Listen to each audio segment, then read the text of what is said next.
Bien, ahí sí, logré. Estoy aquí en el Museo de Vallenar. Precioso, precioso. Sí, ahí vamos a esperar a don Rubén, que nos hace un pequeño recorrido acá, porque eso sí es una perla, este museo de historia, de la cultura aquí. Y bueno, don Rubén va a hablar un poquito más del museo, ¿no?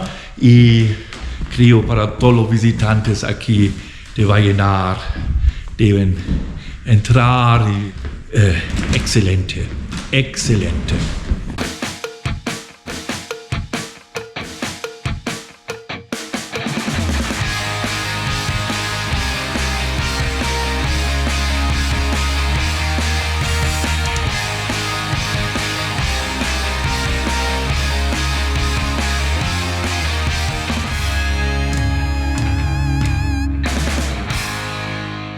El Museo del Huasco Alfonso Sanguinetti Mulet se ubica en la calle Arturo Prat 1542, aquí en Vallenar. Son 8 cuadras hacia arriba siguiendo la calle Prat. Está abierto entre las 8:30 hasta las 17. Ahí viene don Rubén. Hola, don Rubén. Hola, ¿cómo estás? Soy Wolfgang, del canal GeoVirtual 2.cl. Don Rubén trabaja aquí en el museo. Así es. Y nos va a mostrar un poquito el museo aquí en Vallenar, que realmente es una perla. Bueno, Usted es el famoso youtuber, pues yo lo sigo en internet. Rubén, nos cuenta un poquito del museo. ¿Cuál es el enfoque del museo? Muy bien, este es el Museo del Huasco, Alfonso Sanguinetti Mulet, es el nombre de este museo, el nombre ilustre. Y bueno, aquí tenemos una muestra desde la prehistoria hasta la historia, algunas cosas de unos años atrás. Capaz para comenzar, ¿cuándo está abierto el museo? ¿Cuándo se puede visitar? Está abierto de lunes a viernes entre las 8:30 y las 5 de la tarde. Continuado. Sí. Qué bien, para que la gente lo sepan, que vengan aquí en verano, ¿no? No se cobra. Y no se cobra. Es gratuito. Excelente. Porque es municipal, así que no se cobra. Qué bueno, qué bueno. ¿Este museo de cuándo es? ¿De cuándo se formó? Bueno, este museo es obra de este señor que tenemos aquí al lado. Ahí está. Sí, por favor, a este señor que nombraron, don Jorge Zambra Contreras. Él es un hombre tremendo. Él ya está viejito. De Vallenar. Sí, de aquí de Vallenar. Y él se dedicó a la cultura durante toda su vida. Y muchas de las cosas que están en este museo fueron recolectadas en forma personal por él. Y bueno, a él le debemos este museo porque él fue el que se preocupó de tener las cosas, de cuidarlas. Vamos a caminar ahí un poquito. Como yo le decía recién, esto parte por acá, por ¿no? Con los fósiles. ¿No? Sí, claro, por la prehistoria. Aquí estos fósiles son la gran mayoría de ellos recolectados desde la quebrada de Pinte, que está en el interior del valle. Ustedes tienen Pinte. Para que tú veas, estos fósiles tienen millones de años, lo que indica que sí, esta parte estaba cubierta de mar, de agua. Yo me imagino que tiene que haber sido antes de que se dividieron los continentes. Mira, es una idea mía, yo no soy experto en eso. Muy bien. Es lo que yo imagino. La conclusión. Sí, claro. Tienen cultura prehispánica. Sí, ¿no? Claro. Imagínate, llegaron los españoles hace 500 años y esto estaba tejido desde antes. Se conserva en forma maravillosa. Excelente. Sí, estos son de acá de la zona. Y por este lado, aquí en este valle vivieron 3 culturas. Una de ellas fue la cultura Molle. Tú puedes ver ahí su alfarería. Después la cultura de las ánimas. Y después la cultura diaguita. Así que por eso que rápidamente vamos caminando. Aquí está algo de la alfarería diaguita. Inca también, que también tú sabes que los incas estuvieron casi llegando hasta a enfrentarse con el pueblo mapuche. Sí, claro. Claro. Aquí en este lado está la cerámica diaguita. Y esto este es original. Acá en el valle también hay personas, señoras sobre todo, que se dedican a hacer réplicas de esto, casi exactas de la cultura diaguita.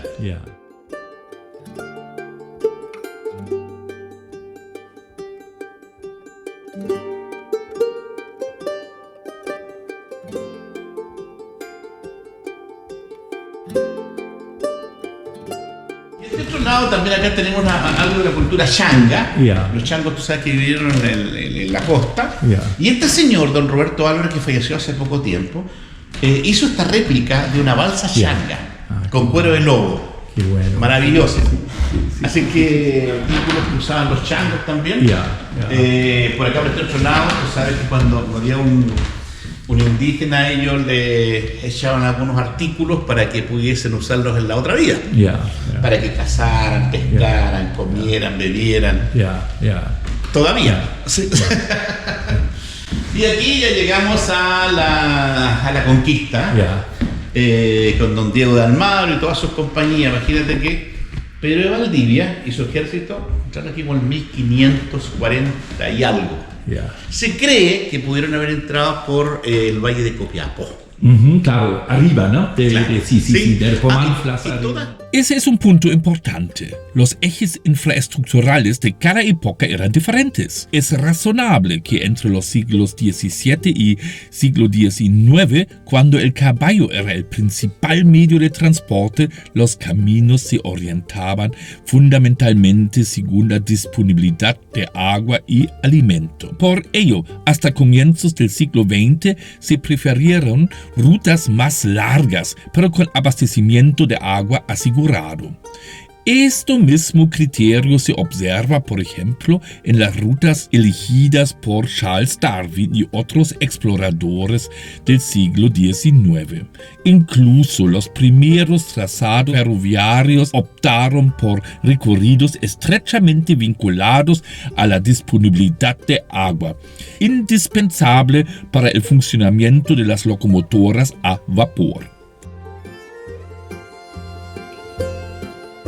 Este es un cepo, que es un elemento de tortura. El cepo, o pranga en alemán, era un artefacto utilizado para inmovilizar a las personas. Entre los siglos XIII a siglos XIX fue, en Europa, una forma de castigo público, pero también de la tortura. Pero generalmente constituía la sanción máxima para delitos menores. Los condenados eran inmovilizados durante un tiempo determinado y expuesto a la vista del público.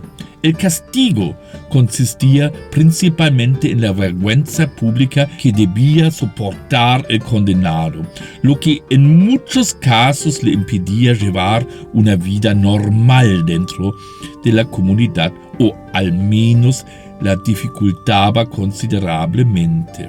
Además, la persona quedaba expuesta a los insultos de los transeúntes, lo que no siempre era seguro para su integridad. También era habitual que se lanzaran objetos o que fuera golpeada. Sin embargo, este castigo estaba regulado. Por ejemplo, muchas ciudades prohibían arrojar objetos sólidos contra el condenado. En general, este tipo de pena fue abolido durante el siglo XVIII, con algunas excepciones. Y aquí en este otro lado está don Ambrosio Higgins. El fundador. Claro, don Ambrosio Higgins es el papá de Bernardo Higgins. Claro. Era un hombre muy capacitado, era un hombre muy preparado en muchas cosas, don Ambrosio Higgins.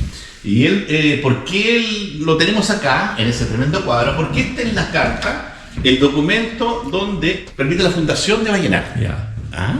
Y aquí en un español bastante antiguo, ciento de Santa Rosa del Huasco, con guía, ¿no? Como ahora conoces. No, claro. Sí, a 5 días del mes de enero de 1789 años.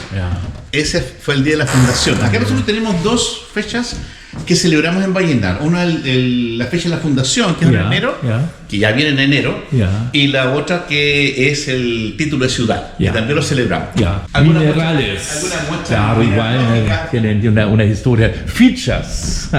Bueno, eso se ocupaba muchísimo en el tiempo de no solamente en el salitre, también en las mineras aquí de las inglesas. Eran las monedas que se usaban. Pero mira esto. Este es un capacho. Claro. Yo le he preguntado a algunos pirquineros que han venido acá, en ese que podían echar hasta unos 50 kilos de roca. Roca. Y subían por esta, le ponían la espalda, y subían por esta escalera. Claro. Por esta escalera de un piso. Esa que está ahí. Le llaman escalera de patillas o escalera de gato. Ahora, cómo subían por ahí era desafiante, ¿cierto? Porque era bastante alto y con ese capacho lleno de rocas. Esto es cobre, esto que está acá. Y este lingote que está acá es un lingote de 100 kilos de cobre. Ese que está ahí. Han tratado de moverlo, pero es bastante difícil moverlo. Hasta mover martillos día, ¿no? Sí, claro, en esos tarros también subían el material. Eso. Bonito. Y yo lo que a mí me impresiona muchísimo es que todos los pirquineros eran tipos muy delgados. Muy delgados, pero con mucha fuerza. Porque para subir, por eso, pequeños hoyos en los piques, con ese capacho de tanto kilo, imposible, ¿no? Tenía que tener mucha fuerza, bien alimentados, no como ahora que somos todos débiles, Bueno, estos son algunos artículos de los mineros de aquellos años. Estos eran los bototos que usaban, imagínate, los bototos de seguridad que usaban, que eran hechos de piel de animal, muy delgada, imagino que era para que no se cortasen los pies. Todo lo que tenía que ver para el llevar agüita, para barrenar, algunos artículos muy antiguos. Y esto de acá, esta es una piedra que la usan, es una piedra destiladera. Era para destilar el agua. ¿Cómo se llama? En Pinte tienen uno todavía, Esta piedra es porosa, claro. Y esto está acá. Esto no sé si he visto para el interior. Todavía las usan. Bonito, ¿no? Estos barriles son para hacer helado de nieve. Helado de nieve, Claro, aquí la gente va a buscar en el saco la nieve, lo echa por el costado y ahí lo giran. Son más grandes las que he visto yo en el tránsito, que todavía lo hacen. Y ahí hacen sus helados de nieve hasta el día de hoy. ¿Ves? Y acá en esta parte están los destilados que se hacen aquí en la provincia del Huasco. Están los piscos y también está el pajarete. Excelente. Pajarete que trajeron ese tiempo. ¿Tú sabes quiénes eran muy capos para el vino y para todas esas cosas? Los jesuitas, que llegaron con las compañías de los conquistadores. Ellos se avecindaron aquí en el valle, como 50 años. Después, por alguna razón, los jesuitas fueron despachados de todos lados. Pero sabes que aquí al interior, un día vas para allá, todavía está la casa de los jesuitas. Y si bajas al piso abajo, vas a encontrar las barricas que todavía se conservan. De aquellos años. Ahí hay pajarete y pisco también. Algo de las monedas. Sí, que se usaban hace muchos años atrás. Y este señor, Pedro León Gallo, por supuesto. Bueno, este es un hombre ilustre. Era un industrial minero de mucho dinero. Y él saltó aquí. ¿Por qué lo tenemos acá? Porque a él se debe que él fue el defensor de las regiones. Él en ese tiempo peleaba mucho con el presidente de la República de su tiempo, creo que era Manuel Montt. Armó un ejército, se fue a pelear a Santiago, pero llegó hasta por ahí nomás y ahí los repelieron, se tuvo que exiliar, después volvió y fue diputado de la República y pasó aquí al Salón de Honor por ser el defensor de las regiones. Pedro León Gallo. ¿Ves?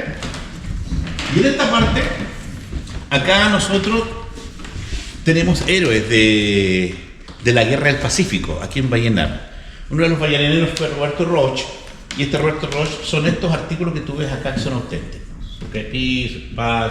También las condecoraciones. Acá en esta parte está la fiesta del Carrizo. Doña Petita, que murió hace no mucho tiempo atrás, y era la matriarca de la fiesta del Carrizo. Y estos son algunos artículos que utilizaba el baile, o que utiliza todavía el baile de la fiesta del Carrizo, que es un lugar donde uno sale de Agua Amarga y llega por acá cerca, el tranque Santa Juana. Es muy pintoresco el sector. No tiene, lo único que tiene son unas casitas y una capilla chiquita, pero que se multiplica por mucha gente cuando va a la fiesta. Claro. Algunas de las casas antiguas que tenemos acá en Vallenar, que son de muchos años. Lo que está arriba ya es el hospital antiguo, que todavía se conserva ese edificio. Es municipal y todavía se ocupan las dependencias. Fíjate que es del año 1878. ¿Cómo hacían estructuras tan firmes? Todavía, ¿no? Sí, esa casa está a media cuadra de la plaza, está habitada. lo que es la delegación presidencial frente a la plaza, también un edificio antiguo, el Banco Estado también de 1925 es el edificio. Y aquí en esta parte, que si tú quieres al final te voy a mostrar, se practicó mucho el periodismo, desde los 1800 y tanto para adelante, y aquí nosotros tenemos diarios de esa época. Diarios, por ejemplo, como el Constitucional, el Libertad, el Eco del Huasco, que es de una conocida familia acá, el Trabajo, y hasta el Copuchento estaba en boga en esos años. Las cosas que hago yo aquí, sobre estos recorridos, y también me dedico a ingresar todos estos diarios, que están por montones adentro, a registrarlo en un Excel para que no se pierda el trabajo que se hizo. Claro, eso es importante. Pero mientras lo voy ingresando, los voy hojeando. Y hay cosas maravillosas donde yo trabajo, que es la sala de documentación. Aquí hay pura maravilla. Permiso, pasa. Permiso. En este rato estoy trabajando. Acá tenemos libros. Libros, por ejemplo, de la gobernación. Voy a sacar uno nomás a ver así al azar. Este que está acá son documentos del año 1929, 33 y 36. Mira, muchos de ellos, esos son documentos oficiales. Claro. ¿Ves? Que envían de Freirina al gobernador en ese tiempo. Mira qué maravilla. Una maravilla. Información al gobernador. Y esto está escrito a mano. Mira la letra, qué maravillosa. ¿De cuándo es? De 1936. 36. Mira. Una maravilla. Hay que digitalizar. Sí, todo, claro, estamos ahí con ese... Máquina, qué bueno. Sí, con bueno. Ese es un escáner especial para digitalizar libros. Muy estamos en ese bueno. trabajo digitalizando hoja por hoja. Pero lo que yo hago es pasar esto. Estos son los diarios antiguos. Este es el diario La Prensa que iba a llenar. Por ejemplo, este es de enero de 1969. Claro, una joya. Este es el diario La Prensa. También mira, este es de 5 de marzo del 73. Esto estaba sucediendo en ese tiempo acá. Habían elecciones y otras cosas más que se hacían en ese tiempo. Entonces yo tengo que ordenarlos y los voy ingresando a un Excel. Y digitalizando. Porque el papel no va... Bueno, imagínate que este diario es del 73. Claro. Ya tiene muchos años. Algunas cosas antiguas que tenemos por acá nosotros. Sí, ahí y en este lado está una vitrina especial dedicada a la única alcaldesa mujer que hemos tenido aquí en Vallenar. Dije alcaldesa mujer, pregunté. Pero a la única alcaldesa que hemos tenido acá. Entre el año 53 y 56 fue. En ese tiempo, fíjate que los alcaldes no recibían remuneraciones. Claro, dicen honorem, ¿no? Era ad honorem. Sí, ¿no? Bueno, ya no se usa ya, algunos van. Como se puede imaginar, en tiempos pasados no era fácil ser alcaldesa. El acceso de las mujeres a cargos de alta responsabilidad representaba un camino complejo y lleno de dificultades. En Vallenar, la señora Sara Cruz Albayay asumió como alcaldesa en 1953 y ejerció el cargo hasta 1956. Nacida en 1918 en la misma ciudad, tenía 35 años cuando fue nombrada alcaldesa. Su gestión se asocia a importantes avances en el desarrollo urbano, entre ellos la reparación de los daños provocados por el terremoto de 1922, la arborización de las calles céntricas, la eliminación de las acequias y el impulso a la educación rural. Este periodo coincidió con una etapa de crecimiento de Vallenar, marcada por la construcción de los primeros edificios de mayor envergadura y la expansión de la ciudad hacia las terrazas altas. Tras finalizar su mandato como alcaldesa, se desempeñó como regidora de la comuna. La señora Sara Cruz Albayay falleció en 1986 en su ciudad natal, Vallenar.